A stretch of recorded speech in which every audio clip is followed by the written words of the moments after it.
అవినీతి నువ్వు చేశావు. లిక్కర్ మీది, మీరు షాపుల్లో అమ్మించారు. దగాకోరి ప్రభుత్వం 5 సంవత్సరాల్లో నేను ఈ లిక్కర్ గురించి చెప్పాను. ఇది చాలా అన్యాయం.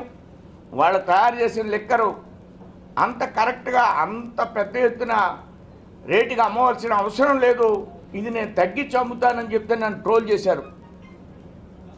నేను ఈ దృష్టితోటే చెప్పాను జగన్మోహన్ రెడ్డిని. ఆ రోజు నేను చెప్పాను, ఈ లిక్కరే అతను దెబ్బతీస్తుంది.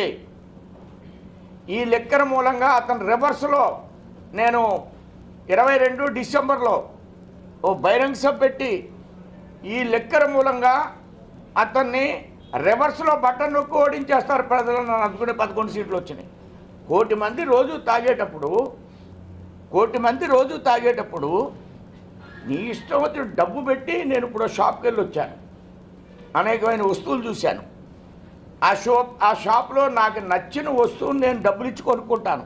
కానీ నువ్వు 5 ఏళ్ళు నువ్వు తయారు చేసిన వస్తువులు చేత తాగించావు, అందుకునే ప్రజలు రివర్స్ అయిపోయారు నీ మీద. నువ్వు తయారు చేసిన వస్తువును బలవంతంగా అమ్మించావు ప్రభుత్వ దుకాణాల్లో. ఈ జాతికి క్షమాపణ చెప్పాలి ఇవాళ జగన్మోహన్ రెడ్డి. నీవు తయారు చేసిన బీర్లు, నీవు తయారు చేసినటువంటి స్పెషల్ స్టేటస్ ఇవన్నీ షాపుల్లో పెట్టి 5 ఏళ్ళు అమ్మించావు. 5 ఏళ్ళు అమ్మించిన మూలంగా 5 ఏళ్ళు బలవంతంగా తాగిన మూలంగా నిన్ను ఈ రాష్ట్రాల నుంచి 11 సీట్లకు పరిమితం చేశారు. ఈవేళ ఎలాగ ఉద్యమం చేస్తావు? నువ్వు దేనికి ఉద్యమం చేస్తావు?